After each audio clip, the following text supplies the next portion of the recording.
Қазақстан Республикасы Индустрия және жаңа технологиялар министрлігінің қолдауымен технологиялық даму жөніндегі ұлттық агенттік ұсынады.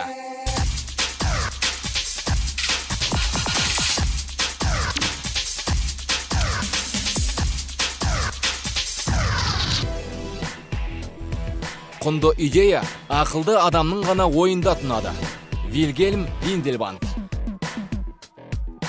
Үйлердің шатырына, яғни шифр жасауда, сондай-ақ цемент құбырларды шығаруда қолданылатын хризотил асбест Қостанай облысындағы Жітіқара қаласында шығарылады. Мұндағы Қостанай минералдар зауыты 50 жылдан бері осы өнімді өндіріп келе жатқан еліміздегі жалғыз кәсіпорын. Кәсіпорын жылына 7 миллион кенді қайта өңдеп, 403 мың 10-8 мың тонна хризотил асбест өндірерлік қуатты. Ал қалыптасу тарихына қысқаша шолу жасасақ, 1858 жылы Жітіқара өңірінде асбест бар аңдалды. 1915 жылы атаулы кеннің мол қоры Шортанды өзенінің оң жағалауында жатқаны нақтылы белгілі болды. 1916 жылы кен орны картаға түсті. 1951-64 жылдары Жітіқара кен орнының ауқымы зерттелді. Бұл уақытта сонымен қатар басқа да жұмыстар жүргізіліп жатқан. Атап айтсақ, 1959 жылы Жітіқара кен орнының құрылысы басталады. 1960 жылы бұрғылау жұмыстары басталып, алғашқы жарылыс ұйымдастырылады. 1965 жылы 22 ақпанда асбесттің алғашқы тоннасы өндіріледі. 1988 жылы 25 қарашада өндірілген асбест 10 миллион тоннаға жетеді. 2004 жылы кәсіпорын ISO 9001 стандартты халықаралық сертификат алады. 2007 жылы экологиялық менеджмент жүйесінің EN ISO 14001 стандартты сертификатын иеленеді. 2009 жылы 12 қарашада зауытта өндірілген асбест 15 миллион тоннаға жетеді. Стратегические цели предприятия. Кәсіпорынның стратегиялық мақсаты зор. Ең бастысы ұзақ жылдық өндіріске шыдас беру. Ал оның басты нышаны бәсекеге қабілеттілік. Ол үшін әрине инновациялық қабілеттің артуына жол ашып, өндірісті алға сүйрейтін озық идеяларды іске асыра білу керек. Біз бүгінде осы үдеден шығалып отырмыз. Өндіріс жұмысы шашаусыз атқарылып, сапалы өнім беру үшін ұжымдық әлеуметтік жобалар іске қосылған.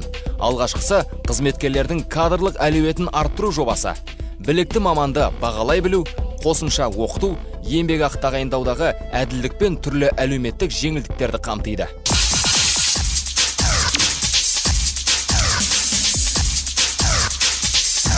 Табиғатты қорғау мен өнім ресурсын үнемдеу жобасы табиғи ресурстарды қолдану, өндіріс қалдығын азайту, қоршаған ортаны ластамау, өндірістік процестің экологиялық қауіпсіздігін ұйымдастыру сынды рационалдық қажеттіліктерді қамтиды. Бұл тарапта инновациялық ой өріс қалыптастыруымыз керек. Мәселен, идея деген белгілі бір жобалық элементтер бар дүние ғой. Яғни бір жерден үлгі алу керек. Біз осыны ұқып, рационалдық қажеттілікті өтеудің жолын белгіледік. Сөйтіп, жұмыскерлер үшін ғаламторға еркін жол аштық. Түрлі ғылыми методикалық әдебиеттер жаздыратын болдық. Біз бұлардың ешқайсынан да қаржы аямаймыз. Бұл туралы сәл кейінірек. Әуелі өндірістік процесс туралы бірер сөз. Қостанай минералдары қуатты өндірістік кешен, бұрғылай жару, тау-кен транспорты, теміржол транспорт өндірісі, байыту, энергошаруашылық және автотранспорт кешендерінен тұрады.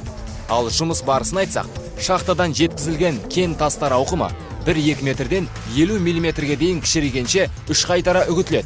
Ылғалдылығы 2%-дан аспау керек. Сол үшін арнайы пештерде құрғатыла жетілдіріледі.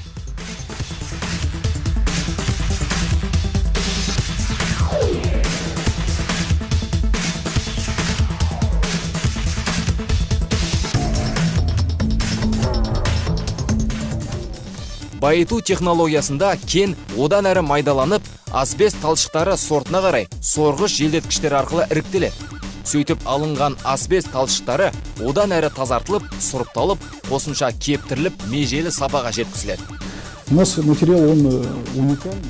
Біздің өнім өте сапалы, әрі басқа сортты асбесттерге қарағанда табиғи қалпы жоғары деңгейде сақталады. Өніміміздің қоршаған ортаға, зауыт қызметкерлеріне еш зиян жоғы ғылыми түрде дәлелденген.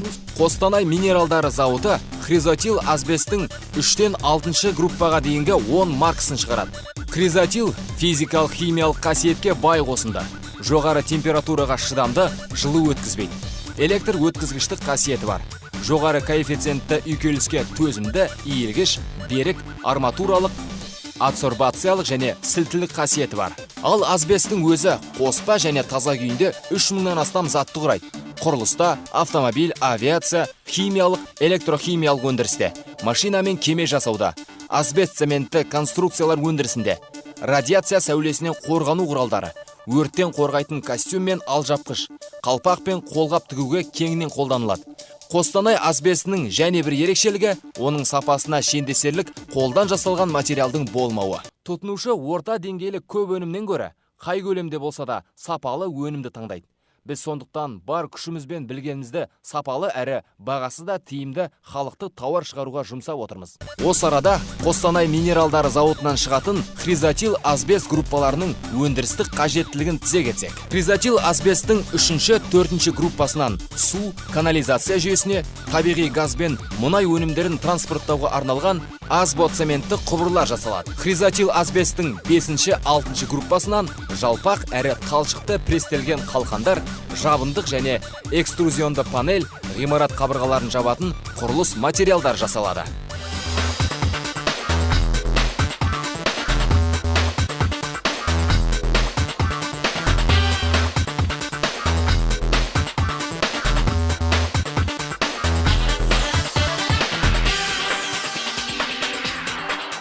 Енді күшті ақылмен тоғыстырып, осыншама жетістікке жол аштырған рационализаторлық жобалар жайына тоқталсақ. Основной аспект этой идеи. Басты аспект – идея. Сонымен қатар ол идеяның өндіріске қажеттілігі де маңызды. Ал біздің жағдайымызда асбест өндірісінде тың идеяға деген сұраныс өте жоғары. Сонысына орай талпыныста жақсы. 3500 адам жұмыс істейтін Қостанай минералдар зауытындағы рационализаторлық идеялардың бірегейін ұсынған азамат Владимир Коцкий. Владимир Коцкий 1950 жыл туған, мамандығы инженер-технолог, міндеті Қостанай минералдары кәсіпорны сапа басқармасы қызметінің бастығы. Карьерден қазылып алынған асбест өнімі 10 шақты цехтан өтіп, әбден тазаланады. Соңында байыту цехына келеді. Бұл жердегі жұмыстар кезінде адам қолымен істесе, қазір автоматтандырылған жүйеге көшірілген. Рационализаторлық идея авторлары осы арқылы уақыт пен қаржыны үнемдеудің жолын тапты. Рационализатор KZ байқауының жылдың үздік рационализаторлық шешімі номинациясына ұсынылған бұл жолғы жоба 4-ші группадағы фракциялық құрамның сапа тұрақтылығын қамтамасыз ету деп аталады. Рационализаторлық жобаның мақсаты мына асбест ұнтағын іріктеу престерінің ағымын тұрақтандыру. Бұрын мұнымен аға реттеуші айналысатын, яғни адам қолмен жасалған соң әр престің мөлшері әртүрлі болушы еді. Қазір бұл технологиялық ағысты машина реттейді. Яғни әр 5 минут сайын дайын өнім тізбегінің арасы қалқанмен бөгеледі. Нәтижесінде өнімнің бір бөлігі жеке жөнелтіледі. Процесс тап осы қалыппен әр 5 минут сайын қайталанып отырады. Сөйтіп қатар тұрған екі престе бір жолда екі түрлі сападағы өнім қапталады. Әрі өнім нақтылы уақытта нақтылы мөлшермен іріктеледі. Мақтаға ұқсайтын дайын өніміне бұл ең тазасы 3-ші сорттағы асбест. Мамандар бұны қапқа салмас бұрын тағы бір мәрте лабораторияда тексереді. Егер сапасы жоғары жақсы болса, сатылымға жібереді. Егер нашар болса, қайта өңдеуге кетеді.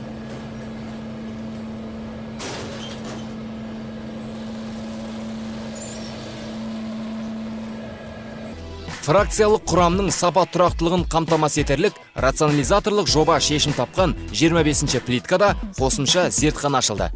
Әрине, өнім сапасын біз баяғысынша пресс қаптау орталығының зертханасақ анықтай беруге болар еді.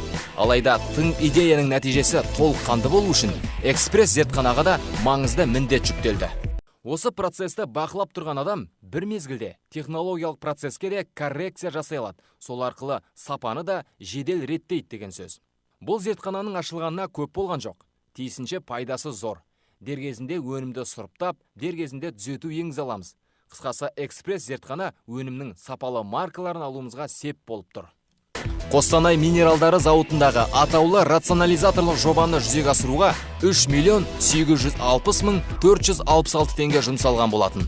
Ал құнды шешімнің экономикалық түсімі 128.352.000 теңгеге жетіп отыр.